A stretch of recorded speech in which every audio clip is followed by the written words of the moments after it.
एकनाथी भागवत अध्याय क्रमांक 7 श्लोक क्रमांक 7 चालू करतोय आपण. काल आपण पाहिलं भगवंताने उद्धवाला बोध दिला, बोध सांगितलं का नाही, उपदेश केला. काय उपदेश केला की अरे म्हणले तू म्हणतोय माझ्या बरोबर यायचं का नाही, मला घेऊन चला, पण ज्या ठिकाणी माझं जाणं आहे त्या ठिकाणी म्हणले त्या ठिकाणी काहीच जात नाही म्हणले का नाही. गरुडही जात नाही, कारण तो म्हणला होता ना मला गरुडवरती तुम्ही पुढे बसा आणि तुमच्या पाठीमागे मला बसून घेऊन जा.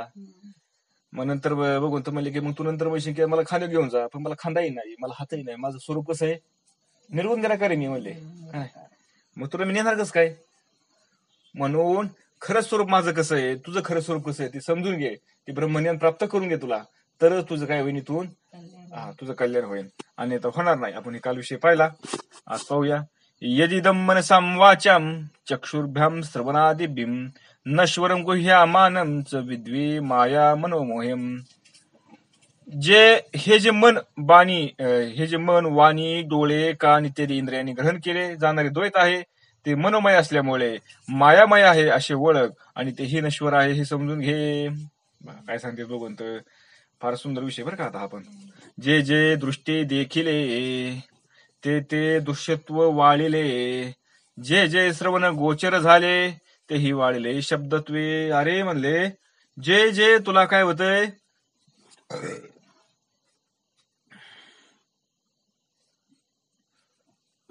जे जे डोळ्यांनी पाहिले जाते ना, जे जे दिसतंय आपल्याला किंवा जे जे दृष्टी देखिले, आणि ते काय होतं सगळं दृश्यत्वाच्या गुणामुळे नश्वर ठरते. म्हणजे काय दिसतंय ना आपल्याला, काय दिसतंय आपल्याला, ते दिसतेच्या गुणामुळे ते कसं होतंय नश्वर, म्हणजे मिथ्या. जे कानाने ऐकले जातात ते शब्द नश्वर असल्यामुळे ते नशिवंत ठरते. म्हणजे शब्द हे नाशिवंतचे, शब्द आला की राहतो का शिल्लक. एखादा आता मी बोलतोय, आता बोललेला शब्द किती वेळ राहिला तुमच्या कानामध्ये आला गेला गायब झाला. तुम्हाला डोळ्याला एखादी वस्तू दिसली किती वेळ राहते ती, काय त्याला काहीतरी कालावधी असतोच ना, शेवटी ती काय होती नष्ट होऊन जाते. तसे ते सगळं नाशवंत आहे. म्हणून म्हणले काय, जे जे वाचा वदे ते वाळी जे जल्पवादे वाचिक सांगविले वेदे नित्य नित्य शब्द लाजिला. म्हणजे जे जे वाणीने उच्चार करावा, जे जे बोलावा ते वाद काय होतं, वादविवादाने नष्ट होते. वादविवादाने काय होतं सगळं नष्ट होतं. म्हणून वेदाने काय केलंय, बोलले सोडून दिले, म्हणजे त्याविषयी नाही बोललेलंच बरे का नाही. नष्ट होतं म्हणजे काय होतंय, कारण जेवढं काय आपण बोलू ना ते सगळं अलीकडे मायामध्ये राहते, प्रकृतीमध्ये राहते, तिथपर्यंत जातच नाही काय. त्यामुळे आणि जे प्रकृतीमध्ये ते कसं आहे सगळं नश्वर आहे. त्यामुळे मग वेदांनी काय ठरवलंय, त्याच्यापेक्षा त्याचं कसं स्वरूप आहे म्हणजे बोललेच नाही त्याच्यापेक्षा, त्याच्याबद्दल ना काही बोलू शकत नाही असं असणार आहे. ते नीती या शब्दाने त्याला संगीताने काय केलंय, माझ्या स्वरूपाचा बोध केला. नीती म्हणजे समजतच नाही म्हणजे ते कसं आहे, काय होत नाही, समजतच नाही म्हणजे कसं आहे. का समजत नाही, आपली बुद्धीची कुवत एवढी नाही समजून घेण्याची. काय नाही बरं बुद्धीची कुवत, कारण ते एवढं व्यापक आहे, त्याचं व्यापकपणा आहे ना त्या बुद्धीमध्ये बसत नाही. काय होत नाही, त्या बुद्धीमध्ये बसत नाही म्हणजे काय होत नाही, त्याची क्षमता नाही तेवढी त्याला पाहण्याची. ती किती पाहू शकते, त्याला काय करू शकते ती, तेवढं जेवढं तिची क्षमता आहे तेवढी त्याला पाहू शकते ना. म्हणून काय ते नीती शब्द लाजून गेले. जे जे संकल्पे आकळले ते कल्पित पै झाले, जे जे अहंकार आले ते वाळले विजातीये. बघा आता मनाने ज्याचा ज्याचा संकल्प केला जातो, मनामध्ये जे जे संकल्प होतो, मी असं करीन, मी तसं करीन, आणि काय होतं ते शेवटी सर्व खोटे होऊन जातं. कल्पित आहे तेवढं ना सगळं कल्पित ठरतं काय, म्हणजे सगळं कल्पना येतात. कशामुळं, जे जे अहंकाराने ग्रहण केले जाते ते मी पणा संक्षेपणाने सगळे वेगळे निराळे म्हणून विरजते ठरते. बघा जे अहंकार म्हणून मी असा, मी तसा, मी हे करणार, मी ते करण, मी हे करण का नाही, हे सगळं आहे. हे सगळं कुठलं आहे, मायेमधलं आहे, आणि माया मिथ्या आहे. त्यामुळे सगळं कसं हे सगळं खोटे आहे, सगळं मिथ्या आहे, त्यातलं काही सत्य नाही. जे जे इंद्रिय गोचरे ते जानपा नश्वरे, हे नित्य नित्य विचारे केले खरे निश्चित. बघा म्हणून इंद्रियाने जे जे समजते ना आपल्याला, इंद्रियाने डोळ्याने जे दिसतं, कानाने जे ऐकू येतं, नाकाने जे काय होतं, वासाने जे कळतं का नाही, त्वचेने जे स्पर्श जाणवतो, जे म्हणजे पंचकर्मेंद्रिय पंचज्ञान इंद्रिय आहेत ना, हे सगळे त्या गोष्टीने जेवढं काय आपल्याला समजतं ते सगळं कसं आहे, नाशवंत आहे, सगळं नष्ट होणार आहे. म्हणून नित्य आणि नित्याची तू निवड कर. मग काय करतो, मग घेतलं, मग जर हे सगळंच नाशवंत आहे, मग सत्य काय, नित्य राहणार काय, याची तू निवड कर. माऊली सांगतात ना हरिपाट्यामध्ये, काय सांगतात, त्रिगुणी आसार निर्गुण हे सार, सारा सारा विचार हरिपाठ. काय कर म्हणले तू, विचार कर म्हणले. इथं पण काय सांगितलंय, विचारच सांगितलाय बघा. परत उभी वाचतो मी, कुठे गेली, जे जे इंद्रिय गोचरे ते ते जानपा नश्वरे, नित्य अनित्य विचारे. काय सांगितले, नित्य अनित्य विचारे केले खरे निश्चित. कशाने सांगितले करायला, विचाराने करायला सांगितलंय. नित्य काय अनित्य काय याचा विचार करायला सांगितलं. म्हणजे काय, आसार काय सार काय, आसार काय सार काय. आसार असाल बाजूला गाडी चालायचं, सार सार जवळ येत चालायचं. मला सांगा, आपण गहू केला, आता गव्हाची बीज पेरणी केली, मोठा झाला, गहू काढायला आला परत, आणि काढल्याला आपण काय करतो नंतर, आसार आसार आसार काढून घेतो ना. सार सार म्हणजे काय, बीज रुपाने राहणार जे गहू आहे तो सारे तेवढाच घेतो खरं, आपण बाकी सगळं फेकून देतो. त्याप्रमाणे म्हणले विचाराने तू काय कर म्हणले, सार सार घे आणि आसार आसार बात करी चल. मग काय आसार, मग ही प्रकृतीमध्ये जेवढं काय दिसतंय ना, मग मी देह म्हणजे मी नाही, काय इंद्रिय म्हणजे मी नाही, असं एक एक बात करीत चल म्हणले तू. हे संसार म्हणजे दिसणार, हे जगत नाही, सगळे भूते दिसते, सगळे जेवढं काही डोळ्यात दिसतंय ते मी नाही. असं काही एक एक बात कर. मग मी काय नेमकं, मी असणारा, न समजणारा, अनिर्वच्य असणारा, जे निर्गुण निराकार असणारा जो परमात्मा आहे, जे आत्मस्वरूपी जे ब्रह्म आहे, ते मी आहे. ते काय, ते मी आहे. असं काय कर म्हणले तू, ह्याचा असं साराचा विचार कर म्हणले, आणि बुद्धीचा निश्चय करून टाक. तो ही नित्य आणि ते विवेक जाण पा निश्चित माईक एव मायामय हा लोक करे संकल्प सृष्टी. ते पण काय होतं, सर्व सृष्टीच मायामय असल्यामुळे त्यातील जे नित्य काय अनित्य काय याची जी निवड करणे हे सुद्धा माईकच ठरते बघा. आणि संकल्पाची सर्व निर्मिती मायाच करीत असते. आता तो जरी आपण विचार केला, हे असत्य, हे असत्य, ते सत्य, हे असत्य, हे असत्य का नाही, आणि ब्रह्म सत्य फक्त, बाकी सगळं असत्य, बाकी सगळी माया आहे, बाकी सगळं कसं आहे, खोटं आहे, असा जरी विचार केला म्हणले, पण हा विचार सुद्धा मायामधलाच आहे म्हणले. म्हणजे हे दोन्ही पण तिथंच राहत आहे. फक्त काय होतं, मन कुठेतरी स्थिर होतं एक ठिकाणी. कुठं स्थिर होतं मन, ते ब्रह्मस्वरूपाच्या ठिकाणी, बाबा ते मी आहे, आता ते सोडून मी दुसरं कोणी काही नाही म्हणून अशा ठिकाणी ते स्थिर होतं. वास्तविक ते सुद्धा कुठलं आहे, मायेमधलंच आहे. जे वडा देखशी संसार ते वडा माईक व्यवहार, हा ओळख तू साचार दर या निर्धार धरुनी.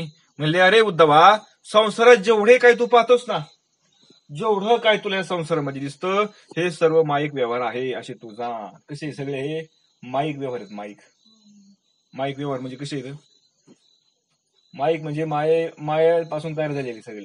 माईक म्हणजे मिथ्या, खोटे. जैशी स्वप्नेची राणीव केवळ भ्रमची जाणीव, तैशीची जाण हे सर्व भववैभव विलास. म्हणून स्वप्नातील राज्य जसे मिथ्या लक्की असते बघा, स्वप्नातील राज्य कसं आहे, जसं म्हणजे मिथ्या आहे, खोटे आहे, लक्क आहे का नाही, त्याप्रमाणे संसारातील वैभवाचा विलास माईक आहे. जसं आपण झोपलो आणि झोपल्यानंतर आपल्याला स्वप्न पडलं, स्वप्न मध्ये खरं असतं का, पण जोपर्यंत स्वप्न चाललंय तोपर्यंत खरं वागतं. पण जेव्हा कोणी आपल्याला उठून जागा करेल, हलून जागा करेल, आणि मग आपण जेव्हा जागा झाली तर आपल्याला समजा अरे ते स्वप्न होतं का, मग जसं आपल्याला समजेल काय स्वप्न होतं म्हणजे कसं आहे, खोटं आहे. तसं ह्या संसारूपी स्वप्नामधून हे एक स्वप्नच आहे. ह्या संसारामधून आपल्याला जर कोणी जागा केलं, सद्गुरूंनी जागा, जो सद्गुरू आपल्याला जागा करेल त्यावेळेस आपल्याला समजेल हे सुद्धा कसं आहे, माईक आहे, हे सुद्धा कसं आहे, लक्क आहे. म्हणून पुंसा युक्तश्य नानार्थ भ्रम स गुण दोषा भाक कर्मा कर्म विकर्मती गुण दोषा देयो विदाहा. श्लोक क्रमांक 8. पुरुषाच्या विक्षिप्त स्थितीत असलेल्या मनाचा भ्रम म्हणजे नाना वस्तू वेगवेगळ्या प्रतीत होणे. तो भ्रम गुण दोष यांनी युक्त आहे. वेदाने कर्म सांगितले आहे ते भ्रांत बुद्धीने युक्त असणाऱ्या अविद्यावान पुरुषालाच उद्देशून सांगितले आहे, व कर्म आणि विकर्म हा भेद त्या आज्ञे पुरुषालाच असतो. श्लोक क्रमांक 8.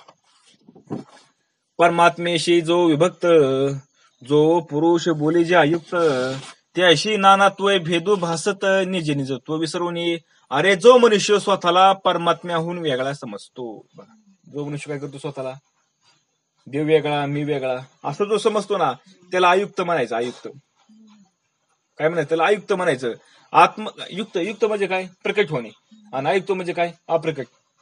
म्हणजे आत्मस्वरूपाचा त्याला विसर पडतो, आणि मग त्याला अनेक भेद दिसतात. म्हणजे स्वतःच आत्मस्वरूपाचं म्हणजे मी ब्रह्म आहे, मी आत्मस्वरूप आहे, याचा त्याला विसर पडतो, त्याच्यावर भ्रम तयार होतो, काही भ्रांती तयार होती, अज्ञान पडते, त्यामुळे त्याच्या ठिकाणी अज्ञान तयार झालं, आणि अज्ञान तयार झाल्यामुळं त्याला वेगवेगळं दिसायला लागलं. मग ते देहालाच मी समजायला लागला, आणि देहाला मी समजायला लागल्यामुळे देहाच्या संबंधाने सगळं माझं म्हणायला लागला. देहाच्या संबंधाने सगळं माझं म्हणायला लागला आणि देहाच्या संबंधांची नसन ते दुसऱ्याचं म्हणायला लागला. म्हणजे काय झालं, त्या ठिकाणी द्वैत आलं, त्या ठिकाणी भेद आला. त्या विसाराचे उल्हासे मिथ्या भेदू सत्तत्वे भाषे, त्या भेदाचे आवेशे अवश्य दिशे गुणदोष. त्या विस्मरणामुळे काल्पनिक भेद सत्य मानतो बघा. आणि स्वतःच्या स्वरूपाचं विस्मरण पडलं म्हणजे काल्पनिक असणारा भेद. हा कसा भेद कसा आहे, कल्पनेने तयार केलेला आहे ना. कल्पनेने म्हणजे काय केलेलं आहे, तो एक होता असणारा परमात्मा, त्याला अनेक व्हावं वाटलं, ही त्याच्या ठिकाणी कल्पना आली आणि कल्पना आल्यामुळे त्या कल्पनेपासून भेद तयार झालाय, म्हणजे अनेक तयार झालेत. मग ही कल्पनेने केली असल्यामुळे हा भेद काय आहे, जरी मिथ्या असला, जरी खोटा असला, पण त्याच्या ठिकाणी अज्ञान असल्यामुळं, त्याला सत्याचं ज्ञान नसल्यामुळे तू त्याला खरं मानतो. आणि मग त्या भेददृष्टीने त्याला गुण दोष दिसू लागतात. मग तू काय म्हणतो, आमका आमका चांगला आहे, आमका आमका वाईट आहे का नाही. मग त्याला गुण दोष मग चांगले दिसायला लागतं, त्याला वाईट दिसायला लागतं. जरी भेदूची नाही तरी गुणदोष नाही, दिसावया ठाऊ नाही शुद्धीची ठाई सर्वता. अरे म्हणजे मुळात सत्यता भेदच नाही म्हणले. भेद नाही म्हणजे काय, परमात्मा सोडून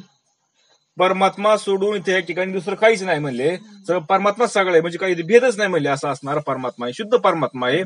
मग आता वस्तू तर मला सांग म्हणले, बरं आणि वाईट गुण दोष दिसतील काय त्याला? ज्याला ज्ञान होईल की हा सगळा परमात्माचे, त्याला चांगलं वाईट दिसेल का? त्याला नाही दिसणार, कारण तेथे वावच नाही ना दिसायला. काय वावणार त्या ठिकाणी, कशामुळे वावणार त्या ठिकाणी? कारण परमात्मा सोडून दुसरं काहीच नाही. आणि जे वेगवेगळं दिसतं ते सगळं भ्रांती आहे, ती कल्पना आहे, ते मृगजळासारखं आहे. स्वप्नीचे चैले जाईल राया का नाही. जसं स्वप्न पडल्यानंतर काय झोपेत जे स्वप्न पडतं, ते स्वप्न जसं उठल्यानंतर काय होतं, संपून जातं का नाही, जागं झालं मिथ्या खरं ठरतं. किंवा जसं मृगजळ तयार होतं आणि जवळ गेल्यानंतर काय त्या ठिकाणी काहीच नसतं. जसं हे म्हणलं त्याप्रमाणे काय होतं, ही संसार असणारा हा जो भेद असणारा हा मिथ्या होऊन जातो. त्यामुळे त्याच्या ठिकाणी त्याला दोष दिसत नाही कुणाचे. गुण म्हणजे चांगले पण नाही ना वाईट पण नाही. या लागे भेदाच्या उद्भटी गुण दोष दृष्टी उठी, ते कर्म त्रिपुटी भेद दृष्टी ठसावे. म्हणून भेदाच्या प्रभावाने भेददृष्टीनेच गुण दोष पाहण्याची प्रवृत्ती होते बघा. मग आता ज्या ठिकाणी भेद आहे ना, भेद नाहीसा झाला तर त्याला ज्ञान झालं म्हणायचं. आणि जोपर्यंत भेद आहे ना तोपर्यंत त्याला काय दिसतंय, भेद आला की त्या ठिकाणी चांगला वाईट ही गुण त्या ठिकाणी येतात, प्रवृत्त होतात. त्यामुळे मग कर्म अकर्म विकर्म असं त्रिवेद बरा खरा वाटायला लागतो. काय कर्म केलं, कर्मच नाही तिने काम नाही, कर्म नाही केलं अजिबात का नाही, किंवा अकर्म आहे किंवा ते कर्म करायची क्रिया आहे, हे सगळं काय त्याला खरं वाटायला लागतं. मग आता मी काम केलं म्हणतो, मी केलं ना, मी असं केलं ना, मी तसं केलं ना, असं सांगायला लागतो. म्हणजे कशामुळं तिने भेद त्याच्या ठिकाणी आले आणि ते भेद तो खरा म्हणायला लागला. भेद थोर केले विषम, कर्म अकर्म विकर्म, जन्म मरणादी धर्म निज कर्म प्रकाशी. या भेदभावाचा परिणाम म्हणूनच ही कर्म त्रिपुटी तसेच जन्म मरण अवस्था धर्म स्वकर्म परकर्म हे सर्वच त्याला भान निर्माण होते. कशामुळं, भेद तयार झाल्यामुळे. त्याच्या ठिकाणी काय तयार झाला, भेद तयार झाला. म्हणजे काय, मी एक आहे, कोणीतरी देवरूपाने आहे, माझ्या संबंधाने हे द्यायच्या संबंधाने सगळं माझ्या इथं, माझे कोण शत्रू येतं, माझे कोण मित्र येतं. त्या ठिकाणी त्यामुळे भेद तयार झाला. हे सगळं कर्म, मग त्या ठिकाणी कर्म मला काय करायचं, मला सगळे विषय पाहिजेत, मला विषय भोगायच्यात, माझे नातेगोते येतं, माझी बायको आहे, माझी मुलं आहे, त्या दृष्टीने त्यांचं पालन पोषण करण्यासाठी कर्म सुरू झाले का नाही. कर्म अकर्म हे जे त्रिपुटी येतात, जन्म मग जन्माला येणं मरण, त्या ठिकाणी अवस्था धर्म हे सगळे बघा काय झालेलं आहे, हे सगळं निर्माण झालं. कशामुळं, भेदामुळं. आणि हे सगळं दुःखाला कारण. आपल्याला जे दुःख होतंय ना त्याला सगळं कारण कोण आहे, हे सगळे कर्म विकर्म नरक यातना, काम्य कर्म स्वर्गू जाना, कर्मेचे करोनी कर्म मोचना, समाधाना पाविजे. कर्म आणि विकर्म याचा परिणाम म्हणून नरकगती प्राप्त होते. आता कर्म आणि काय सांगितलंय, कर्म आणि विकर्म याचा परिणाम म्हणून काय, नरकाला जावं लागत.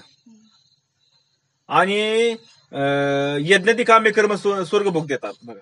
म्हणजे काय होतं, कर्म केलं, चांगलं कर्म केलं का नाही, वाईट कर्म केलं तुम्ही, वाईट जे कर्म झालं आपल्याकडनं तर आपल्याला नरकात जावं लागत. आणि जे काम्य कर्म येतं म्हणजे यज्ञासारखे असणारे जे काम्य कर्म आहेत, काम्य कर्म म्हणजे काय, यज्ञ करायचे पण काहीतरी फलाच्या अपेक्षा म्हणून कर्म यज्ञ करायचे. आणि स्वर्ग काय, त्यांनी काय होतं, स्वर्गभोग प्राप्त होतं. म्हणजे पुण्य वाढतं तुमचं, तुम्ही जेवढं पुण्य करता तेवढं तुम्ही काय जातात, तुम्हाला ती स्वर्गाची प्राप्ती होती. म्हणून कर्माच्या सहाय्यानेच निष्कर्म स्थिती प्राप्त करून समाधान प्राप्त करावे. आणि मग आता काय होतंय, मग तुम्हाला निष्कर्म अवस्था प्राप्त करायची ना, म्हणजे फलरहित निष्काम अवस्था झाली पाहिजे ना आपली. निष्काम अवस्था होण्यासाठी म्हणजे आपल्याला पाप नाही आणि पुण्य नाही. कारण पाप जरी झालं तरी नरकात जावं लागतं, पुण्य झालं तरी स्वर्गात जावं लागतं. दोन्ही बंधनालाच कारण आहे. दोन्ही काय बंधनाला कारण आहे. आणि पाप आणि पुण्य समान झालं की जन्म मृत्यू लोकांमध्ये यावं लागतं जन्माला मनुष्य रूपाने. लयच पाप झालं तर नरक भोगायचा, आणि नरक बघून परत आणखी मृत्यू लोकांमध्ये जन्माला यायचं, वेगवेगळ्या प्राण्यांच्या रूपाने प्रति भोगायला. पुण्य झालं स्वर्गामध्ये जायचं, स्वर्गातले सुख भोगायचे, सगळे सगळे भोग भोगायचे. आणि परत पाप सवय पुण्य संपलं की परत आला मृत्यू लोकांमध्ये परत करायला पापकर्म पुण्यकर्म करायला. हे असं सारखं चालूच राहिले. मग आता तुम्हाला याच्यातून सुटका करून घ्यायची असेल तर काय केलं पाहिजे, नैष्कर्म स्थिती प्राप्त झाली पाहिजे. आणि नैष्कर्म स्थिती म्हणजे काय, निष्काम कामच नाही, कर्मच नाही झालं पाहिजे. आणि कर्म नाही झालं म्हणजे काय, फळ मिळणार नाही तुम्हाला. मग आता मनुष्य जन्माला या ठिकाणी आला, त्याला खायला प्यायला लागतं, त्याला राहायला लागतं, अन्न वस्त्र निवारा आहे त्याची मूलभूत गरजा येतात. मग आता इथं ठिकाणी आलं तर ते गोष्ट होणारच आहेत त्याला, कारण कर्म त्याच्याकडनं होणारच आहे. बरं नाही तुम्हाला ठीक आहे, त्याच्या आई बापाने भरपूर इष्ट कमवून ठेवले, त्याला काहीच करायची गरज नाही, नुसता बसून राहिला. श्वास घेतोय, श्वास घेतल्यानंतर श्वास घेतोय, ते श्वास घेताना कितीतरी जीवजंतू असते ते मरतेच ना. किंवा काय होते परत पाणी ते पितोय ताण लागल्यावर, भूक लागल्यावर जेवण तर करतोय. मग हे सगळं होत असताना कर्म घडतच का नाही. मग कर्म घडत असताना मग जसं कर्म घडत तसं त्याला त्याचं फल प्राप्त होत असतं. म्हणून मग कर्म मी करणारच ना असं असं कोणी म्हणून जमन का, त्याला राहील का, तो नाही राहणार. प्रत्येकाला जन्माला प्रत्येकाला कर्म करावं लागेल. मग आता कर्म करून मग कर्म केलं की पाप आणि पुण्य होतंय. मग आता पाप पुण्याच्या पलीकडे जायचं म्हणजे काय करावं लागेल आपल्याला, निष्काम कर्म करावं लागेल. निष्काम कर्म म्हणजे काय, निष्काम कर्म म्हणजे कर्म करायचं पण त्याच्या फळाची अपेक्षा करायची नाही. काय करायचे नाही, फळाची अपेक्षा करायची नाही. असं कर्म केलं की ती तुम्हाला पाप देत नाही, पुण्य देत नाही. पण गमत अशी की कर्म करायचं फळाची अपेक्षा करायची म्हणलं हे काय आपल्याला जमतंय का, जमत नाही. का जमत नाही आपल्याला, कारण आपल्याला करायचं फळाची ते फळ प्राप्त व्हावं म्हणून. आपण आता शेती करतो, काय करतो, 2 पैसे आपल्याला मिळावा, आपल्याला उदरनिर्वाह चालावा म्हणून करतोय ना. ते करत असताना आपल्याला वाटतं ना, आता समज गहू केल्यानंतर आता मला काय वर्षभर मला खायला पुरेल, म्हणजे त्यांनी फळाची अपेक्षा केली का नाही. मग असं जे होतं हे नाही झालं पाहिजे, म्हणजे त्यांनी अपेक्षा नाही केली पाहिजे. आणि तसं अपेक्षा नाही ज्याचं होत नसेल त्या ठिकाणी ती निष्काम स्थिती प्राप्त झाली त्याला म्हणायचं, आणि तेच त्याला समाधान प्राप्त करून देतं. कारण त्या ठिकाणी पुण्य होत नाही आणि त्या ठिकाणी पापही होत नाही. आणि मग काय झालं, ती पाप आणि पुण्य नाही म्हणजे त्याला मग, कारण भोगाला आपल्याला काय करावं लागतं, आपल्याला जन्माला आपण आलो, जन्माला आल्यानंतर आपल्याला पुण्याचं एक तर पुण्याचं फळ बघायचंय किंवा एक तर पापाचं फळ बघायचंय. पण तुमचं पुण्य नाही पाप नाही म्हणल्यावर आता तुम्हाला फळच नाही ना बघायला, संचित शिल्लक नाही तुमचं, मग तुम्हाला जन्म आहे का, तुम्हाला जन्मालाच नाही घ्यावं लागणार. तुम्ही झाले मुक्त, तुमचं कल्याण झालं, तुम्ही उद्धार पावले. तसं येथे मनशी कर्म कोण, अकर्माचे काय लक्षण, विकर्माचा कवन गुण, तेही संपूर्ण परिसभा. मग तू असं विचारशील म्हणले उद्धवा, अरे कर्म म्हणजे काय, कर्म कशाला म्हणायचं. तू सांगितलं ठीक आहे कर्म करायचं, निष्काम कर्म करायचं, मग काय नेमकं अकर्माचे लक्षण काय आणि विकर्माचे लक्षण काय ते मला सांग. कारण असं तू म्हणशील सांगतो म्हणले, ऐक तुला प्रश्न पडणार, कर्म म्हणजे काय, अकर्म म्हणजे काय, विकर्म म्हणजे काय ते सांगतो म्हणले, ऐक आता. काया वाचा अथवा मन, करीजे तुके कर्म जाण, शुष्कम स्फूर्तीचे जे भान, ते मूळ जाण कर्माचे. कायनी म्हणजे देहानी, वाचनी म्हणजे आपण जे बोलतोय ना, वाचनी मन, काय मनामध्ये जे जे विचार चालू असतात ना, त्याने जे जे काही घडतं ते सर्व कर्म होय. बघा मग त्याला आता काय निघडलेलं काही कर्म म्हणायचं, वाचन घडलेलं वाचिक कर्म म्हणायचं, मनाने घडलेलं मानसिक कर्म म्हणायचं, काय मनाचं कर्म. आणि स्फूर्तीचे जे सूक्ष्म भान आहे तेच कर्माचे आरंभस्थान होय, हे मूळ होय. बघा आणि ते स्फूर्ती काय होती, हा माझ्याकडनं हे घडलं, माझ्या मनामध्ये हे आलंय, त्याच्याबद्दल वाईट आलंय, त्याच्याबद्दल चांगलं आलंय का नाही, हे झालं मनाचं कर्म. हे धियाने माझ्याकडून कुणाला काय झालं, त्रास झाला, कुणाला मार बसला, कोण मेलं, कुठं काय झालं का नाही, एखादा जीव मेला, हे काय झालं, किंवा चांगलं कर्म केलं, कुणाला तरी अन्नदान केलं, कुणाला तरी 2 घास भरावले खायला, याने काय होतंय सगळं हे कर्म ध्येयाचं कर्म झालं. हे सगळं कर्माचा आरंभ आहे का नाही, हे सगळं मूळ आहे कर्माचं. काय की मी हे काम केलंय, मी ती काम केलंय, मी ती काम केलं, मनाने केलं, देहाने केलं, वाचेने केलं. येते लक्षात. मनसा वाचा देहे सर्वथा कर्म बीज नाही, अकर्म म्हणजे ते पाही न पडे काही देहवंता. कर्माचे मूळ बीज काय आहे बघा, कर्माचं मूळ कुठे आहे, कर्माचं मूळ असणारी जी बीज ती कुठे आहे, त्या कार्याने मन. अजून काय वाणी ध्येय ह्यांच्यात नाही म्हणले. हे जी बीज आहे ना ते याच्यामध्ये नाही म्हणले, कारण ज्याला अकर्म म्हणतात ना ते ध्येयधारी मनुष्याकडून होणे शक्य नाही. अकर्म म्हणजे निष्काम स्थिती आहे ना, अकर्म म्हणजे काय निष्काम, अकर्म म्हणजे कर्मरहित स्थिती. मग ज्यांनी देह धारण केला आहे त्याला शक्य काही करणं, आपण मगाशीच बघितलं बोललो याच्यावरती. ज्याला देह मिळालेला आहे त्याला शक्य नाही ना कर्म नच करणं शक्य आहे का कोणाला नाही. म्हणून जे कर्म वेगळे सर्वांगे, जे ते कर्म लविताही न लगे, जे नव्हे कर्माठा जोगे, ते जाण सवेगे अकर्म. म्हणून जे कर्माहून सर्वात भिन्न आहे, कर्माहून पेक्षा कर्म जे कर्म आहे ते कर्माहून कसं आहे ते सगळं सर्वथा वेगळं आहे, भिन्न आहे. ज्याला कर्म चिकटतच नाही, काय होत नाही त्याला कर्म चिकटत नाही, व जे कर्मनिष्ठेच्या उपयोगाचाही नाही त्याला अकर्म म्हणतात. म्हणजे जी केलेली कर्म आहे ना ती कर्म जी क्रिया आहे ते केलेले क्रिया, ते केलेले कर्माची क्रिया त्याला चिकटतच नाही अजिबात, त्याला म्हणायचं अकर्म म्हणजे कर्मरहित स्थिती. समजतंय का? विधी निषेध जोडे पाडे, जिथे विशेष कर्म वाढे, विकर्म त्या ते म्हणणे घडे थोर साकडे पैयाचे. विकर्म म्हणजे काय म्हणले, जे विधी निषेधाला सोडून जे कर्म होते त्याला विकर्म म्हणतात. त्याने मनुष्य मोठ्या संकटात पडतो. बघा विकर्म म्हणजे काय, विधी निषेध म्हणजे शास्त्राने जे तुम्हाला नियम लावून दिलेत ना त्या नियमाच्या व्यतिरिक्त जे कर्म घडतं त्याला म्हणायचं विकर्म. त्याला काय म्हणायचं विकर्म. आणि ह्याच विकर्माने मनुष्याला जास्त संकटामध्ये पडतो. आणि आजकाल तर सगळे विकर्मच चालले.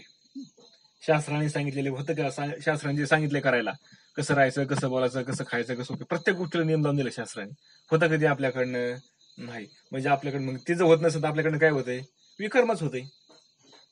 मग अकर्माचा तर विषय तर लाभच राहिला.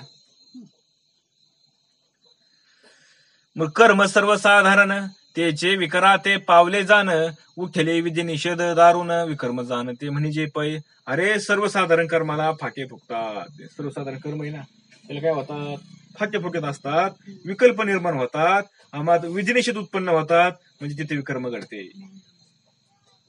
सगळं सर्वसाधारण कर्म आहे. आता समज एखादं आपल्याला काम करायचं, एखादं काम करत असले मग त्याला मुहूर्त पाहायचा, त्याला शास्त्रामध्ये कसं कर्म करायला सांगितलंय का नाही, म्हणजे त्याचे काही नियम असते, त्या नियमाप्रमाणे ते कर्म करायचं. आणि पण त्याच्या ठिकाणी आपल्या ठिकाणी विकल्प निर्माण होतात. का होतात विकल्प निर्माण, कारण त्याच्याबद्दल आपल्याला चांगली माहिती नसते. म्हणून विधी निषेध त्याला विधी निषेध असतात ना, ते विधी निषेधांची आपल्याला माहिती नसते, म्हणून त्या ठिकाणी आपल्याकडे विकर्म घडतं. बरं प्रत्येक वेळेस आपण तर विचारायला जाऊ शकत नाही ना कोणाला, हे कसं करायचं काय कसं करायचं. म्हणून बऱ्यापैकी पहिले परंपरेने लोकांना माहिती होतं. बघा त्यांनी हे कर्म करत असताना त्यांची त्या अंगवळणीच पडलं होतं, असं नाही करायचं तसं करायचं का नाही, हे चांगलं नाही हे वाईट नाही. मग एखाद्याने विचारलं नाही का, हे आम्हाला माहित नाही पण परंपरेने चालत आलंय. बरोबर आहे म्हणायचे का नाही, हे आम्हाला माहित नाही पण परंपरेने चालत आले. जे विधीशी नातुडे ते निषेधाचे अंगा चढे, करिता चुके ठाके विकळ पडे तेही रोकडे निषिद्धची. अरे जे विधीला धरून नाही ते कर्म निषिद्ध असणार. बघा जे विधी म्हणजे शास्त्राने जे सांगितलंय त्याप्रमाणे जर कर्म होत नसेल तर ते कसं आहे, निषिद्धच आहे. निषिद्ध म्हणजे आता आपण बघितलं ना, शास्त्रांची कर्म सांगितलेलं आहे त्याला कुठलं म्हणलं कर्म, धर्म का नाही, विधीचं म्हणजे विधीने केलेलं कर्म आणि दुसरं निषेध कर्म, हे दोन प्रकार येतात.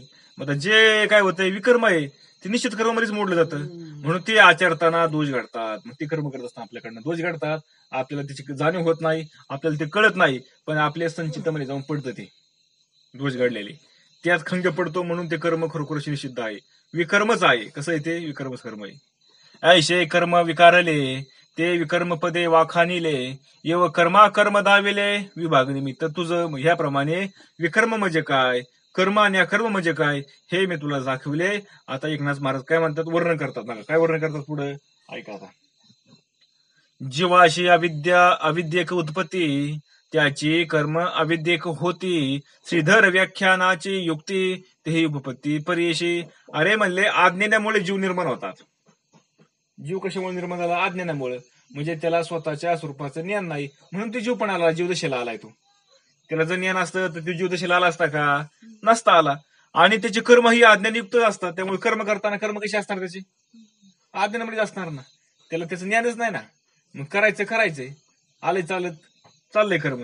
मग त्या संबंधी एक उपपत्ती म्हणजे सांगतो, म्हणजे त्याच्यावर तुला एक उपाय सांगतो, म्हणजे काय उपाय सांगतो, म्हणजे काय भगवंतांचे जे भागवताचे जे टीकाकार श्रीधर यांनी दिले आहे, म्हणजे ज्या भागवतावर टीका केली आहे ना श्रीधर स्वामींनी, त्यांनी त्याच्यावर काय दिलाय, उपाय दिलेला आहे.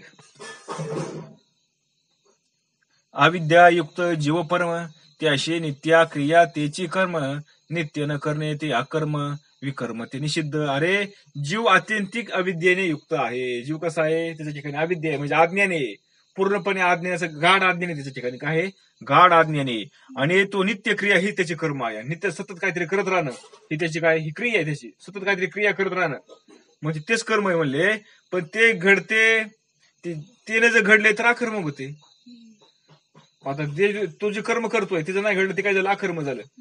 पण आता इथं आलेला जीव प्रत्येक जीव जो आलेला आहे त्याला कर्म केल्याशिवाय राहू शकतो का, तो राहू शकत नाही. म्हणजे काहीतरी त्याच्याकडनं होतच, काहीतरी तो करतच असतो. आणि त्यामुळे काय होतं, ते भलतेच कर्म केले तरी ते निषिद्ध, म्हणजे ते निषिद्ध कर्म मध्ये ओढलं जातं. आणि त्यालाच म्हणायचं विकर्म आहे. त्याला काय म्हणायचं, विकर्म. ऐसा कर्म विकर्म त्रिपुटी भेदा रूपे वाढले सृष्टी त्या गुण ते गुणदोष बुद्धीची पाटी पोटी भेद दृष्टी वाढती.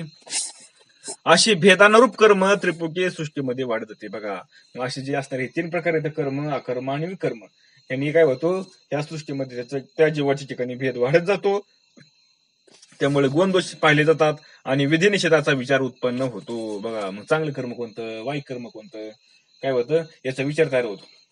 अरे हे नको करायला, हे वाईट कर्म, एखाद्याला त्रास नको द्यायला, त्याला दुःख नको द्यायला, का नाही, हे काही निषिद्ध कर्म आहे, हे चांगलं नाही, ते तळतळत आपल्याला लागेल. अशा अनेक गोष्टी येतात. अभेदे भेदू कैसा उठी जिने गुण दोषी नांदे दृष्टी विधी निषेधी पाडी गोठी तेही गाकी पुरेशी. मूळ अभेद असताना हा भेद कसा उत्पन्न होतो, का नाही, याच्यावर अशी शंका येईल. त्याला उत्तर देतो म्हणजे बघा, एकनाथ महाराज काय म्हणतात, मुळात आता भेदच नाही, सगळा परमात्माचे. मग जर सगळा परमात्माच असताना इथं आपल्याला भेद का दिसायला लागतो, का दिसतो आपल्याला भेद. पुरुष एको एकला असे तोची मनोरथ पूजे बैसे ध्येय ध्याता ध्यान मिशे वाढवी पिशे भेदाचे. काय झालं म्हणले, पुरुष हा अगदी एकटा असतो. बघा पहिला कसा होता, पुरुष एकटाच होता आणि तो मनाने अनेक कल्पना करतो. काय करतो तो, मनाने अनेक कल्पना करतो, म्हणजे आपल्या मनोरथांची तो पूजाच करतो. मनोरथांची पूजा करतो म्हणजे काय करतो, मनाने काय करतो, तो कल्पना रंगवत असतो तो. आणि मग त्यात ध्याता ध्येय आणि ध्यान असे भेद पडून त्यातच लय वेगळं होतो. बघा त्याच्यामध्ये काय होतं, मग ध्याता म्हणजे काय, ध्यान करणारा. ध्येय म्हणजे काय, त्याला काय जे मिळवायचंय ते. आणि ध्यान करण्याची जी क्रिया आहे, हे तिन्ही भेद काय होतात, त्या भेदामध्ये तो वेगळं होऊन जातो. म्हणजे काय होतो, मग मला हे करायचंय, मला ते करायचंय, मला असं करायचंय, मला तसं करायचं, का नाही, मग जे करायचं त्याचं ध्यान करायचं, त्याचा विचार करायचा, त्याची ती क्रिया करायची आणि ती मिळवायचा प्रयत्न करायचा. मग तेथे नाना परीचे उपचार पूजा सामग्री संभार ऐसा एकपणी अपार भेदुसाचार वाढवी. मग तिथे साधक पूजेचे विधी उपचार, पूजेची उपकरणे आणि पूजा द्रव्ये यांनी आपले एकटेपणाने अनेक भेद निर्माण करतो. मग आता काय करायचं म्हणले, त्या भगवंताची प्राप्ती करायची. मग कशी प्राप्ती करायची, मग त्या भगवंताचं ध्यान करणारा प्राप्त करायचं ध्यास लावला ना त्यांनी, म्हणजे त्याचं ते ध्येय झालं प्राप्त करायचं, त्याचं काय झालं ध्येय. आणि ज्याला करायचं तो कोण झाला, ध्याता. आणि त्याला प्राप्त करण्याची जी क्रिया आहे, का नाही, जी प्राप्त करण्याची क्रिया आहे त्याला काय म्हणलंय, कुठे गेलं, त्याला म्हणलं ध्यान. मग तो असा असणारा त्या ध्येयाला आपल्यापेक्षा श्रेष्ठ समजतो. कुठे गेलं, एक मिनिट, ते ध्येय उत्तम म्हणे जाण ध्याता निच होय आपण तदंगे ध्यान गौण गुणदोष जाण वाढवे. मग त्या ठिकाणी ध्येयाला आपल्यापेक्षा श्रेष्ठ समजतो. म्हणजे काय, मग आता हा ज्याचं ध्यान करतोय ना, कोणाचं ध्यान करायचंय, त्या परमात्म्याचं, त्या ईश्वराचं ध्यान त्याला करायचंय. मग त्या ईश्वराचं ध्यान करणारा त्या ईश्वराचा श्रेष्ठ समजतो आणि हा कनिष्ठ होतो. म्हणजे स्वतःला त्याने काय त्याला ध्याता झाला तो. आणि ध्येयमूर्ती यांच्यापेक्षा कमी प्रतीचा मानतो. बघा ध्येयमूर्ती म्हणजे काय, याच्यापेक्षा आपल्याला स्वतःला तो कमी मानतो. त्यामुळे त्याची ध्यान ही गुणात्मक होते आणि गुणदोषांना वाढविते. त्यामुळे तो काय करतो, ईश्वराचं ध्यान करायला जातो. मी कोणतरी कमी याच्यातला आहे, म्हणजे शेवटी संकोचित झाला ना, लहान झाला ना, कनिष्ठ झाला. आणि त्यामुळे मग त्याच्याकडनं काय होतं, कुठे गेलं, ध्यान गुणात्मक होते. मग त्याचं जे ध्यान करतो ना ते गुणाच्या आतमध्ये येतं, 3 गुणाच्या आतमध्ये, सत्वगुण, रजगुण, तमगुण. त्यामुळे गुण दोष, त्याच्यामुळे गुण दोष पडायला लागतात त्याच्याकडनं. येते का लक्षात? विषय कसं केला जरा, पण वेदांत हा सगळा वेदांत. मग ध्यानी गुणदोष विचित्र, ध्येय म्हणे परम पवित्र, ध्याता पण होय अपवित्र, शौच 4 दोषत्वे. ध्यानामध्ये विचित्र गुणदोष असतात. ध्यानामध्ये पण काय येतं?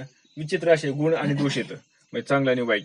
ध्येय वस्तूला तो परम पवित्र मानतो, पण त्याची जी ध्येय वस्तू आहे, ध्येय वस्तू म्हणजे कोण? ईश्वर आहे थोडक्यात. त्याला तो पवित्र मानतो, त्याला चांगलं मानतो, आणि स्वतःचे आचरण त्यापासून आपण किती अपवित्र आहोत असे ठरवतो आणि म्हणतो बघा ना, तो किती चांगले येते भगवंत, किती पवित्र येते, आणि स्वतःला मात्र अपवित्र मानतो. स्वतःला कसं मानतो? अपवित्र मानतो. मुलींना आधी स्नान करायचं, त्याशिवाय बघून त्याला शिवायचं नाही, का नाही? मग सुचिरभूत व्हायचं आधी, एवढा अपवित्र मानतो स्वतःला तो. मग ये व ध्यानाची या दृष्टी, आपणाची आपुल्या पोटी, गुणदोषांची त्रिपुटी, भेददृष्टी वाढवी. आणि त्यामुळे काय होतं? जी ध्येय वस्तू आहे त्या ध्येय वस्तूच्या आदर्शाशी स्वतःची तुलना करून, बघा, आज जी ध्येय वस्तू म्हणजे ईश्वर आहे, त्या ईश्वराची त्याच्या स्वतःची त्याच्याबरोबर तुलना करायची, आणि आपल्या मनातच काय करायचं?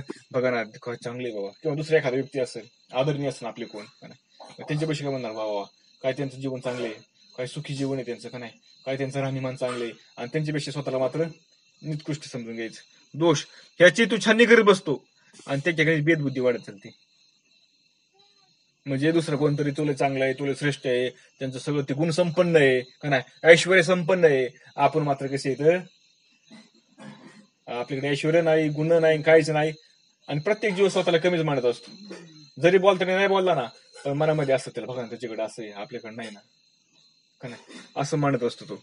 त्यामुळे त्या ठिकाणी भेदबुद्धी वाढत जाते. येते का लक्षात? म्हणून ध्येय ध्याता ध्यान, आगवाची आहे आपण, ते सांगून या जाण, गुणदोषी लक्षण वाढवी.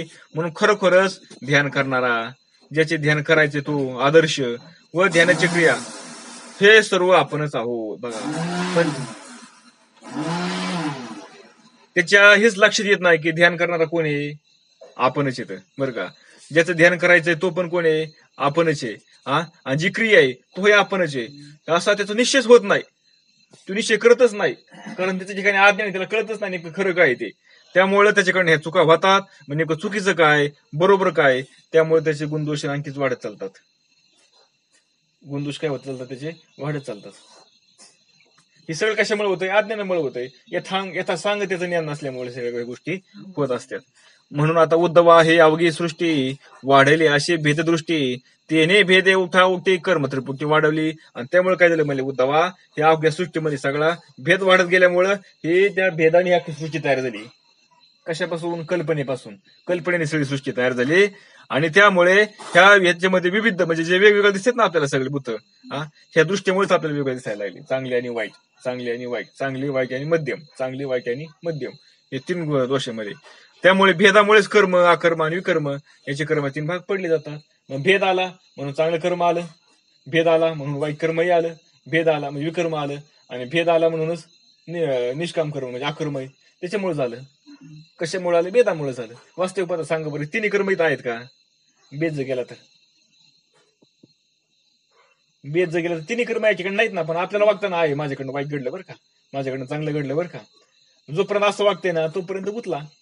पण ज्या दिवशी त्याला समजा ना इथं काहीच करणार मी नाही, का करणार नाही? कारण हे सगळं मिथ्या आहे, हे सत्य नाहीच आहे काय, नाही. कारण जे करतोय ते मीच आहे. चांगलं केलं तरी मीच आहे, वाईट केलं तरी मीच आहे, चांगलाही मीच आहे, वाईट आहे मीच आहे. असं जर ज्ञान झालं तर हे गोष्टी शिल्लक राहतात का? राहत नाही. पण ह्या गोष्टी होत नाहीत आपल्याकडनं, आणि आपल्या ठिकाणी त्यामुळे भ्रम आहे, आपल्या ठिकाणी भ्रांती आहे, आणि आपल्या ठिकाणी अज्ञान आहे. त्यामुळे आपल्या दृष्टीने हा संसार काय आहे आपल्याला सत्य वाटतो, आणि ते दुःख त्याला, आणि हाच दुःखाला कारण होतं आपल्याला. जवळ भेदाचा जिवाळा, जवळ विषयांचा सोहळा, पाळी जे इंद्रियांचा लळा, तव वागळा संसारू. म्हणून भेदावरील आसक्ती, बघा, भेदावरची आसक्ती, त्याची आवड, जशी हौस त्याची जशी जशी वाढत जाते आपले, तसे विषयांचे सोहळे आपल्याला अनुभवायला लागतात. म्हणजे काय होतं? ते भेदावरील आसक्ती जशी वाढत चालेल ना, मग माझी बायको, माझी मुलं, माझी आई, माझा बाप, का नाही, हा समाज वेगळा आहे, ते माझे शत्रू, माझे मित्र, जसा काय होतं अशी आसक्ती वाढत चालते, त्यातला परिणाम दिसायला लागतो. त्याची जशी हौस आपल्या त्याची हौस जशी जशी वाढत जाते तसे तसे विषयाचे सोहळे आपल्याला अनुभवला येतात. विषय मग आता भेद आला, ते भेदाच्या अनुषंगाने मग ते प्रत्येक जीव झाला. जीव झाला म्हणजे उपाधीला मी समजायला लागला, आणि उपाधीच्या संवादाने त्याला मग विषय दिसायला लागले. मग त्याला वाटतं ते विषय मग मला असावा, मग मी सुखी होईल. त्याला काय वाटतं ते विषय मला मिळावा, म्हणजे एखादी चांगली वस्तू आहे ती मला मिळावा. चांगली वस्तू दिसणारी ती कोणत्या इंद्रियाचं सुख आहे, ते डोळ्याचं सुख आहे, मग ती मला असावा. चांगले शब्द कानाने ऐकले तर मग ते कानाने असताना ऐकू जे येतंय ते मग ते माझ्याकडे असावा. का नाही, असं ते जे विषय आहेत ना, ते विषयाने त्याला काय व्हायला लागलं, आपल्याला प्राप्त व्हावा असं वाटायला लागलं. त्यामुळे भेद आणखीन वाढला. मग इंद्रियांच्या आवडी निवडी जसजशा पूर्व ना, मग इंद्रियाला जसं जसं आवडू ना तसं तो पूर्वाचा प्रयत्न करतो. त्वचेला वाटतं मऊ स्पर्श व्हावा, डोळ्याला वाटतं चांगलं पाहावा, नाकाला वाटतं चांगलं श्वास घ्यावा, जिभेला वाटतं चांगलं खायला मिळावा, का नाही, चवदार असं काहीतरी खायला मिळावा. ही सगळी इंद्रियाची जे आहेत ना, ह्या इच्छा तो पुरवायला लागतो. तसे तसे संसाराची पारी आणखीन जड होते, त्याचा विस्तार होऊ लागतो. मग त्याला वाटतं मला असावा, मला असावा, मला पाहिजे, का नाही, हे मला पाहिजे, ते मला पाहिजे, जेवढं जेवढं चांगलं सगळं मला पाहिजे. आणि ते मला पाहिजे म्हणून त्याच्या निमित्ताने तो कर्म करायला लागतो आणि ती मिळवायचा प्रयत्न करायला लागला. म्हणून काय झाला, जसं जसं तो कर्म करायला लागेल, जसं जसं ते विषय मिळवायचा प्रयत्न करायला जाईल, तसं तसं हा गुंतत चालला त्या संसार बंधनामध्ये, अडकत चालला. वास्तविक पाहता मनुष्य जन्माला आलाय कशासाठी आलेला आहे, तो संसारातून मुक्त होण्यासाठी आलेला आहे. पण मुक्त होण्याच्या ऐवजी काय झाला, तू जास्त अडकत चालला. येते का लक्षात?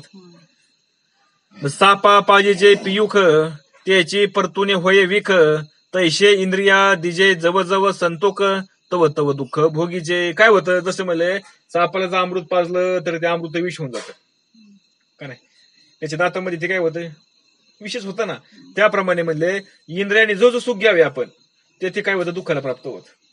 मग डोळ्याने सुख घ्या, नाकाने सुख घ्या, जिभेने सुख घ्या, किंवा स्पर्शाने सुख घ्या, किंवा जनेंद्रियाने सुख घ्या, सगळं काय होतं, दुःखालाच कारण आहे, सगळं दुःख प्रदर्शित. आणि आपण सुख कशापासून करायला आलोय, दुःखापासून करायला आलोय. मग आता आपण दुःख म्हणजे ज्याच्यापासून सुटका करून गेला आलो आपण, त्याच्यापासून सुटका करून घेण्याच्या ऐवजी आपण ते जास्त वाढवीत चाललोय आणखी. पण हे कळतं का आपल्याला? नाही कळत आपल्याला.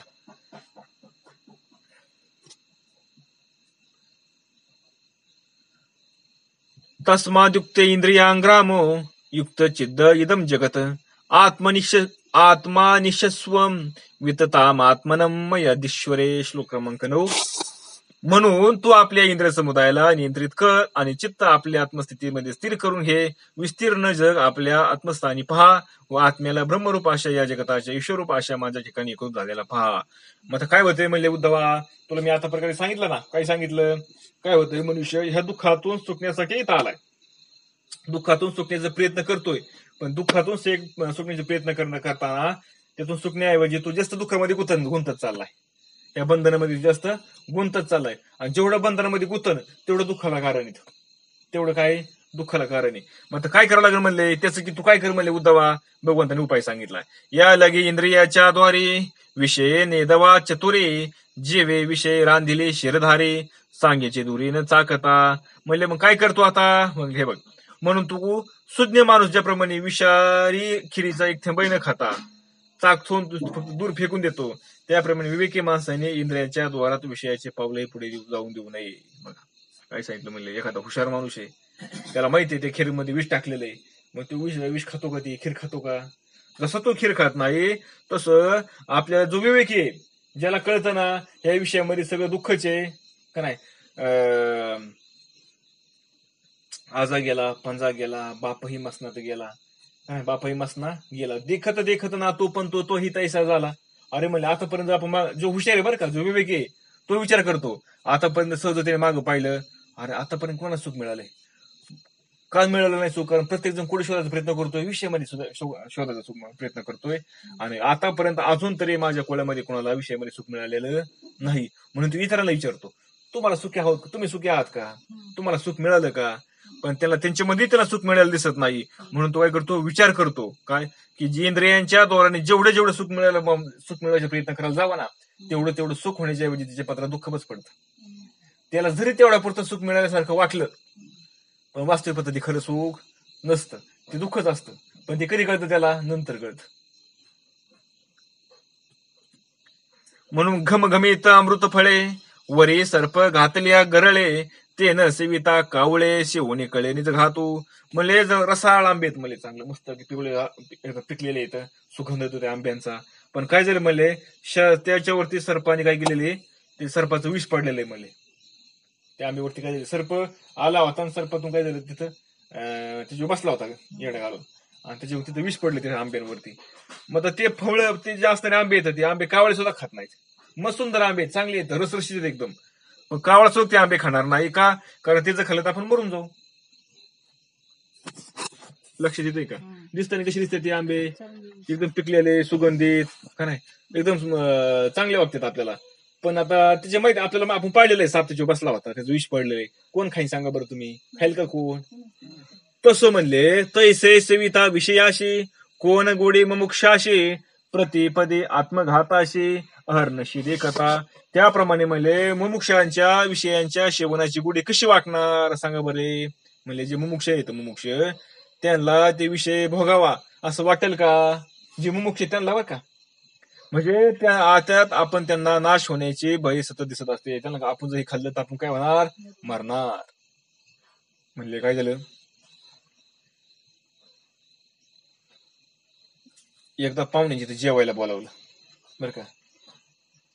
एका व्यक्तीला पाहुणे जेवायला बोलावलं आणि मस्त की आता पाहुणे जेवायला यायचेत म्हणून त्यांनी काय केलं सुंदर असा स्वयंपाक बनवला पुरणपोळीचा पुरणपोळीचा सुंदर असा स्वयंपाक बनवला आणि त्याला जेवणासाठी सोन्याचं ताट सोन्याचा पाण्याचा तांब्या काय चांदीचा पाक त्याच्यावरती ताट्याखाली त्याला आणि त्याला बसायला पण कशाचा पाक आहे चांदीचा पाक आहे. मस्त की रांगोळी काढली अगरबत्ती लावली. आता पाहुणे आता जेवायला येत ना पाहुणेच म्हणले जावाई आणि त्यांना जेवायला तिथं ताट त्यांना बसावलं ताट त्यांच्या पुढे ठेवलं आणि आता म्हणले करा सुरुवात म्हणले जेवायला. पण ऐका ना म्हणले जेवायला सुरुवात करायची पण ह्याच्यामध्ये विषय बरं का म्हणले सुंदर स्वयंपाक आहे पुरणपोळीचा किंवा पंचपक्वान नाही सगळे का नाही सुंदर आहे असा आवडता सुगंध चाललाय मस्त स्वयंपाकाचा काय एवढा भारी सुगंध चाललाय की नुसतं सुगंध घेतला की असं लगेच माणसाला भूक लागेल. ते असं त्या स्वयंपाकाचा सुगंध येतोय. आणि मला सांगा जर त्याला असं कळलं त्याच्या कानामध्ये सांगितलं त्याच्यामध्ये विषय खाऊ नका काय विषयाच्या मध्ये जेवणामध्ये सांगा बरं मला जो शहाणा आहे तो खाईल का बरं ते खाईल का तो नाही खाणार लगेच उचल देतो का जर खाल्लं तर काय होईल तो हे त्याला कळण का नाही. तसं जो शहाणा आहे ना जो मुमुक्ष आहे ना त्या मुमुक्षाला माहित झाले आता त्याला कळतंय ह्या विषयामध्ये काय आहे दुःख आहे ह्या विषयामध्ये कसे येतं हे विषय सगळे दुःखाला कारण येतं.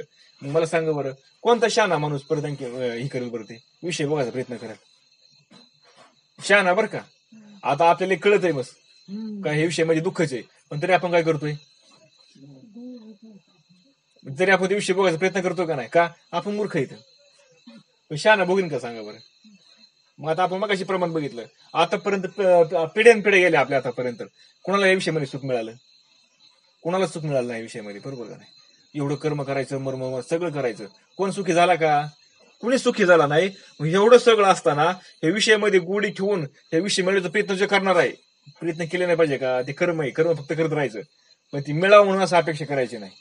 हा मग जो असा प्रयत्न करणार आहे त्याला सांगा बरं शेवटी त्याला नाशालाच कारण नाही का नाही ती म्हणजे हे ज्याला समजतं ना तो मुमुक्ष आहे हे ज्याला समजतं ना तो खरा शहाणा आहे हे ज्याला समजतं ना तो खरा विवेकी.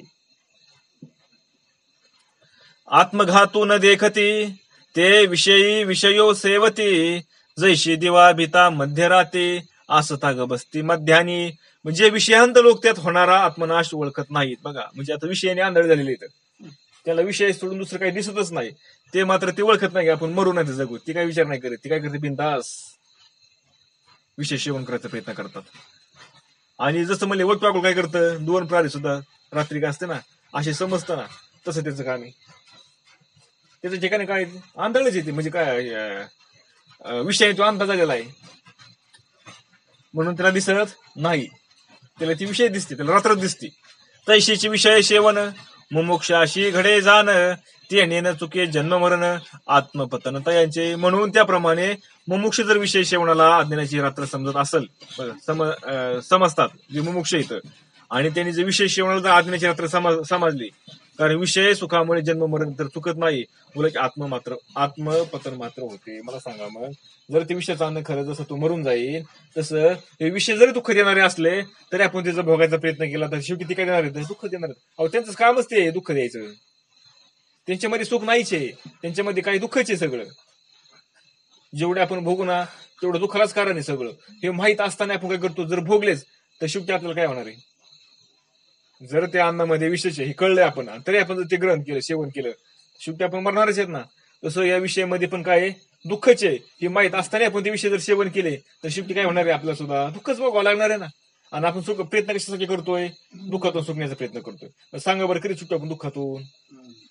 सुटणारच नाही. मग याला कारण काय आहे? जे ज्याच्यामध्ये नाही ते मिळवायचा प्रयत्न करतोय, तरी ते मिळवायचा प्रयत्न करतोय म्हणून त्याच्या हाताला काही लागत नाही. म्हणजे प्रयत्न करतोय सुखासाठी, आणि तो ते सुख ते विषयामध्ये शोधायचा प्रयत्न करतोय, पण ते सुख त्या विषयामध्ये नाहीच आहे, त्या विषयामध्ये दुःखच आहे. मला सांगा, मग ते दुःखच त्यांनी जर काही केलं मिळवलं तर त्याला काय मिळेल? त्याला दुःखच मिळेल का नाही? म्हणले जसं ह्या वर्षी म्हणले त्यांनी जमिनीमध्ये काय लावलं? म्हणले काट्या लावल्या. काट्या गेल्या वर्षी केली म्हणली, ज्वारी केली, गहू केलता, त्यामुळे चांगलं चाललंय आता त्याचं. खातोय पितो वर्षभर, खाय पिच्याला काय वांदे नाहीत. पण ह्या वर्षी म्हणले आपण काट्या फिरू, म्हणले काट्या फिरले त्यांनी, सगळ्या बाबले लावल्यात. आता पुढल्या वर्षी काय खाईन तो? म्हणजे काय झालं? त्याला खायला काय आता दुसरं? काटेच ना, त्याला तेच खावं लागेल. दुसरं काय खाईन तो? बरोबर का नाही? का? कारण पेरलं काय त्यांनी. तसं हा काय करतोय? सुखाच्या प्रयत्न करतोय, पण काय करतोय? विषयामध्ये सुख सुख मिळवायचा प्रयत्न करतोय, पण विषयामध्ये काय नाही, सुख नाही ना, त्याच्यामध्ये दुःखच आहे. मग त्याला काय मिळेल सांगा बरं तुम्ही? लक्षात येतं ना मला काय म्हणायचंय? हा, त्याला दुःखच मिळेल का नाही त्याला?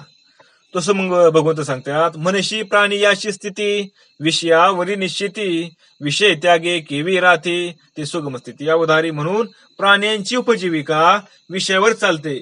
मग तर विषयाचा त्याग करणे कसे चालेल बरं? भगवंत म्हणजे शंका येते अशाच्यावर. याची शंका आहे अशी, म्हणजे काय? आता प्राणी जन्माला आल्यावर त्याला काय लागत? विषयच पाहिजे ना त्याला. त्याला खायला पाहिजे, त्याला पाणी प्यायला पाहिजे, त्याला राहायला घर पाहिजे, निवारा, अन्न वस्त्र निवारा, ह्या गोष्टी पाहिजे त्याला सगळं. मग त्याचा विषयाचा त्यांनी जर त्याग केला तर त्याला जमल का?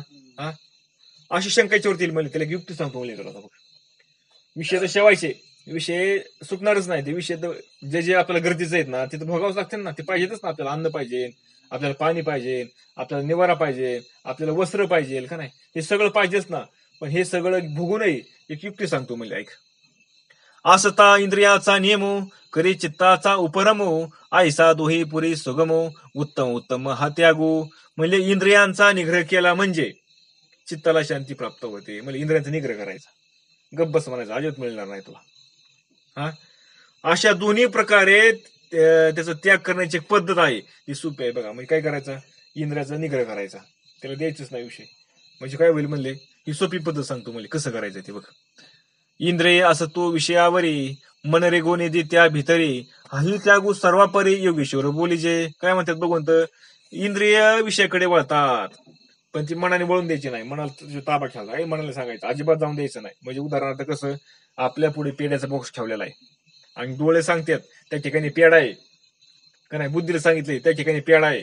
हा, हाताला परमिशन दे, उठ का नाही, पायाला परमिशन दे, उठ तिथून आता पुढे चालत जा, आणि हाताला सांगतोय पेडा उचल आणि काय कर? जिभेवरती ठेव, जिभेला खायला. कोण सांगतय? डोळ्याने बघितले पेढे, बुद्धीने सांगितलं,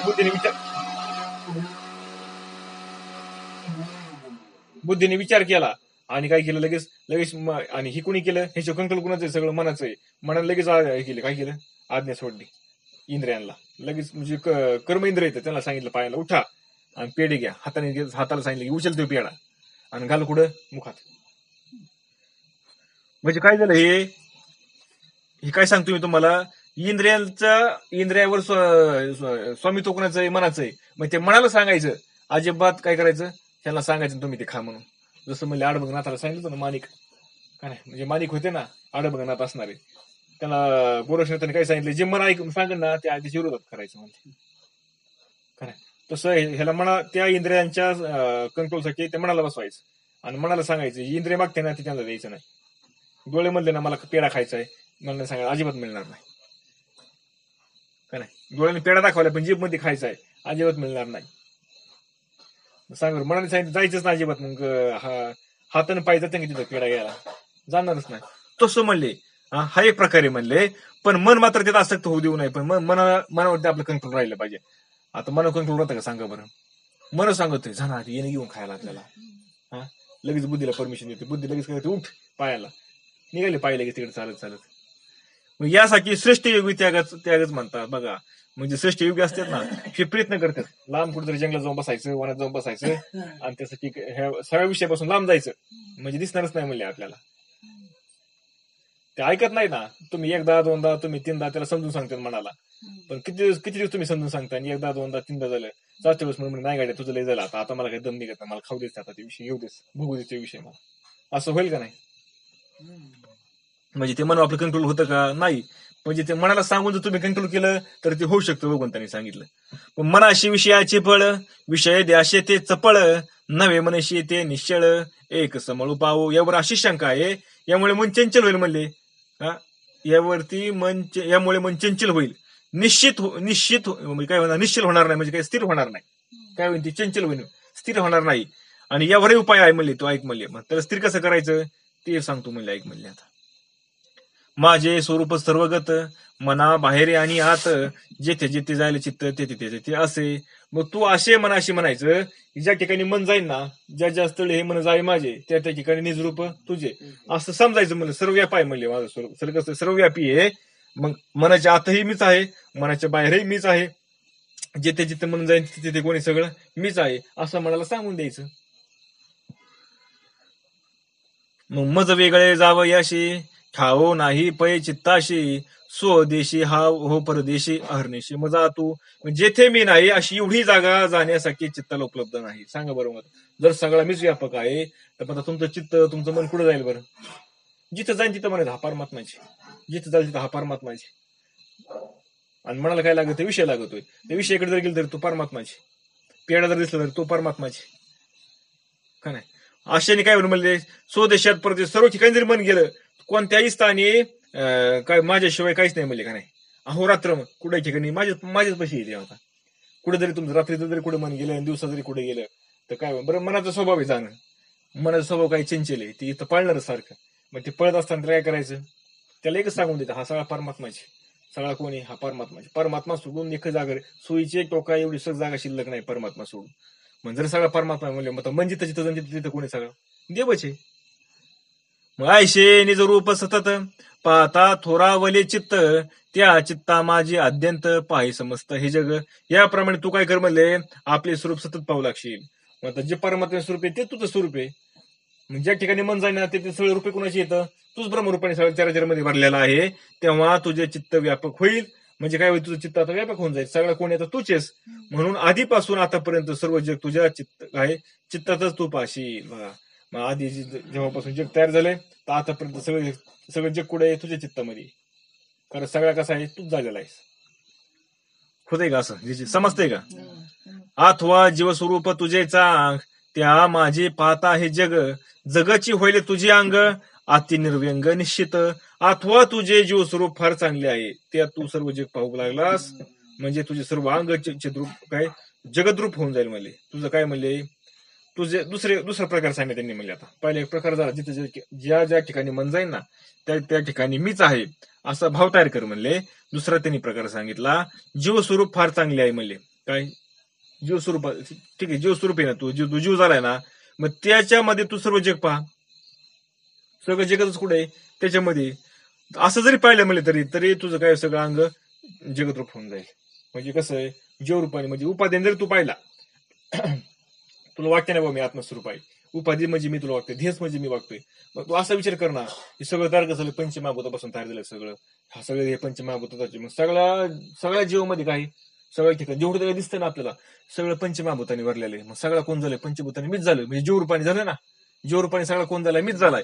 मग असं जर विचार केला म्हणले तरी तुझी जगद्रूप होत असेल, तरी सगळं आता मला सांगा, ह्या देहामध्ये जे पंचमहाभूत आहेत तेच तुमच्या देहामध्ये पंचमहाभूत आहेत. म्हणजे आता वेगळं झालं का, तुम्ही आणि मी कोण झालो, एकच झालं. हेच पंचमहाभूत आहे, ह्या सगळ्या सृष्टीमध्ये आहेत. मग ही सगळी सृष्टी आणि आपण कोण झालो, एकच झालो. अशा रूपाने तुम्ही प्रयत्न करून बघ म्हणले. तरी म्हणले तू कोणी, तूचेस. म्हणले जीव रूपाने जरी पाहिले तरी तू कोणी, तूचेस. मग चरे आणि अचरे, लहाने आणि का थोरे, जीवरूपी सबस्तरे पाहि निर्धारी तू हे जग अरे चराचर म्हणजे अख्ख्या चराचरामध्ये सगळ्यात लहान असू मोठा असू सगळ्या वस्तू सगळं विस्तीर्ण जग हे तू काय आपल्या जीवस्वरूपामध्ये पहा. जेवढं काय दिसतंय ना सगळं मीच या उपाधीने का व्हायचा उपाधीने पहा म्हणजे उपाधीने कसं पंचमहाभूताने हे जगत कसापासून तयार झालं पंचमहाभूतापासून तयार आकाश पाणी वायू का नाही पृथ्वी आणि अजून काय राहिलं आकाश वायू पाणी पृथ्वी आणि अग्नी का नाही हे पाच येतं. या पाच सोडून दुसरं काय ऐकायच्या मध्ये काहीच नाही. हे पाच जण एकत्र आलेत आणि स्थूल देह तयार झाले स्थूल म्हणजे जड ही जड तयार झाले सगळं. मग जर आता जीव रूपाने जरी पाहिलं तर सगळ्यामध्ये काय हे पंचमहाभूतच येतं दुसरं काय आहेत का. मग त्या रूपाने तू पहा म्हणजे सगळा कोणी तूच आहेस येते लक्षात. मग मनशी जीव तू एकादेशी त्या माझी केवी पाहावे जगाशी मग त्याशी एकेता करे मदशी जे विकणकीशी अलंकार यावर अशी शंका येईल म्हणजे तुला असं वाटेल तर जीव हा मग कसा आहे मराठीमध्ये आहे तू सांगितलं ना जीव कसा आहे फक्त तेवढा देहापुरता मराठीमध्ये आहे. मग त्यात सगळं जग तुला कसं काय दिसेल म्हणले तू उत्तर सांगतो म्हणले ऐक म्हणले अलंकार जरी वेगळे असले तरी सोन्याचं मात्र कसं असतं अलंकार जरी वेगळे असले पण सोनं मात्र सगळ्या अलंकारामध्ये सोनं आहे का नाही. हा त्याप्रमाणे जगतही म्हणले आपल्याशी आपलं एकरूपच आहे असं जाणून घे म्हणले. जरी वेगवेगळे आकार तुला दिसत असले जगतामध्ये तरी पण जे त्याच्या अधिष्ठान काय त्याचं आत्मस्वरूपी जे ब्रह्म आहे ते मात्र एकच आहे ना. त्याच्यावरती जगडंबर सगळं बसलेलं आहे ना हे समजून घे म्हणले तू. म्हणून चिंतिता टिकी भिंगुरटी त्याची ते होऊन उठी तैसा तो उठा उठी होय निजदृष्टी निजतत्व म्हणजे जसे घांदीर माशी असते ना भिंगुरटी आपण काल बघितलं बघा ती जसं त्या आळीला गंक मारते आणि त्या आळी काय करते तिचं ध्यास घेते का नाही तिचं ध्यास घेऊन काय होते एक दिवस ती भिंगुरटीच होऊन जाते. तसं ह्यांनी असा जरी विचार केला जीवरूपाने जरी विचार केला हा सगळा म्हणजे सगळा कोणी मीचे हा सगळा मीचे असं जरी विचार केला तरी तो काय होईल तेच होऊन जाईल. म्हणजे जिथे कुठे गेलं हो का सैंदवाचा खडा पडला सिंधू माझी वडा तो होऊ नये ठाके त्या एवढा तैसा तू रोकडा मी होशी म्हणले अरे मिठ्याचा खडा समुद्रात पडला म्हणजे तो समुद्र एवढा होतो का नाही खडा पाण्यामध्ये पडला समुद्रामध्ये ते पाण्याशी ते एकरूप होऊन गेला आता खडाहून वेगळा राहिला का म्हणजे तू कोण झाला समुद्र झाला त्याप्रमाणे म्हणले तूही माझ्यासारखा होऊन जाशील. कशाला होऊन जाशील म्हणले असा निश्चय करून सगळं मी आहे सगळं मी आहे सगळं मी आहे. पण त्याने असा विचार केला पाहिजे ना मी आहे सगळं म्हणून तू करतो का असा विचार. आपण त्याला म्हणलं नाही मी कसं काय बाबा मग सगळं आहे शास्त्र सांगत आहे सगळं मी आहे म्हणून पण अजून मला वाटत नाही ना मी आहे म्हणून. मग वाटत नाही म्हणजे मी आहे म्हणजे नको वाटतो ते नाही पण म्हण ना मीच आहे म्हणून मनाला काय हरकत येतो मीच आहे. तुला तर एवढं तर माहिती नाही सद्गुरूंनी सांगितलंय शास्त्र पण सांगत आहे मग मीच आहे वाटेन तेव्हा वाटेन अनुभव येईल तेव्हा येईल अनुभव एक दिवस नक्की अनुभव येईल का नाही आपल्याला येईल का नक्की अनुभव एक दिवस सांगा बरं.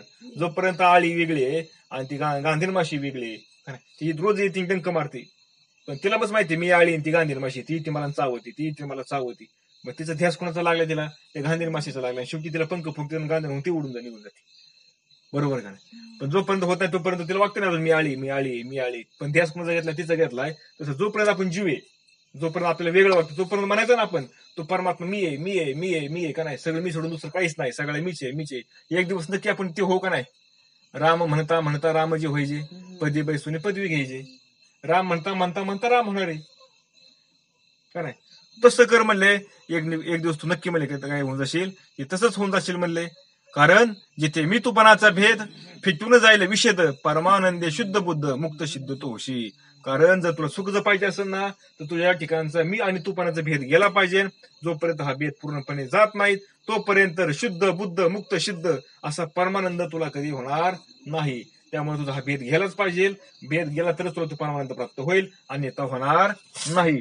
का नाही. आपण आता इथं थांबू पुंडलिका वरदारी विठ्ठल